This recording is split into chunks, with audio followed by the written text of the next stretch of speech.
তারা আমাকে 24 ঘন্টা সময় দিয়েছে, যেহেতু জিনিসটা পুরোপুরি মিথ্যা আমি তাদেরকে এই বিষয়টি অলরেডি অবগত করার অন প্রসেস আছে, এটা এখনো শেষ হয় নাই।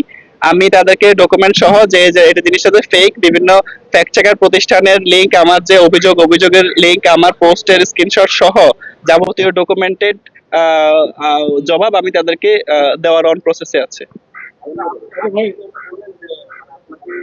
নেতৃত্বে যেভাবে হামলা হয়েছে, আমাদের কাছে মনে হয়েছিল যেন সবগুলো একটা মেটিকুলাস প্ল্যান, যে আমরা প্রথমে এরকম একটা জিনিস ছড়াবো, তারপর সে যখন একটা উত্তপ্তকর পরিস্থিতি তৈরি করব, তারপর তার উপর হামলা করব, হামলা করে বিশ্ববিদ্যালয়ের পরিস্থিতি অস্থিতিশীল করার চেষ্টা করব।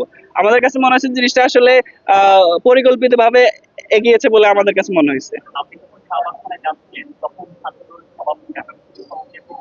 আমি যে ওই সময় শাহবাগ থানায় গিয়েছি, এটা আসলে তারা জানলো কিভাবে, এটা আমারও জানার বাইরে।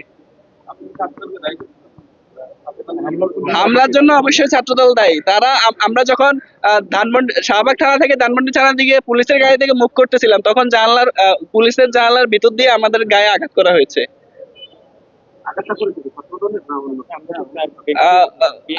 তাদের গায়ে কোনো দল লেখা ছিল না, তবে মনে হয়েছে তারা বিএনপি রাজনীতির সাথে জড়িত।